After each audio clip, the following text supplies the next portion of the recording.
નમસ્કાર મિત્રો, વિડીયોમાં તમારું સ્વાગત છે। તો મિત્રો, અત્યારે હાલની ખૂબ જ મોટી દુઃખદ ખબર સામે આવી રહી છે। તો મિત્રો, તમને જણાવી દઈએ કે દિવાળીના સૌથી મોટા તહેવાર પર રાજ્યના નાગરિકોને પણ વરસાદની ચિંતા સતાવી રહી છે।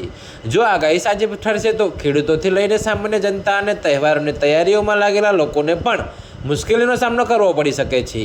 તો મિત્રો, અંબાલાલના મતે આ ફેરફારો ક્લાઇમેટ ચેન્જના સંકેત પણ હોઈ શકે છે। જો કે મિત્રો, ગુજરાતને આ વરસાદી સંકટમાંથી ક્યારે રાહત મળે છે તેના પર સૌની નજર રહેલી છે। જો કે મિત્રો, નવા વર્ષને આડે હવે માત્ર ઘણા ખરા દિવસો છે અને ગુજરાતમાં એક તરફ દિવાળી છે ત્યારે બીજી તરફ રાજ્યમાં મિશ્ર ઋતુનો અનુભવ થઈ રહ્યો છે। તો મિત્રો, આ દરમિયાન અંબાલાલ પટેલે રાજ્યમાં ફરી એક વરસાદના નવા રાઉન્ડની આગાહી કરી છે। જો કે મિત્રો, રાજ્યમાં નવરાત્રી બાદ હવે દિવાળી પણ મેઘરાજા બગાડશે એમ અંબાલાલ પટેલનું કહેવું છે। તો મિત્રો, અત્યારે હાલ માટે આટલું જ। મળીશું નવી અપડેટ સાથે। અને જો તમને મારા વિડીયો પસંદ આવતા હોય તો વિડીયોને લાઇક, કોમેન્ટ, શેર અને અમારી ચેનલને સબસ્ક્રાઈબ કરવાનું ભૂલતા નહીં મિત્રો।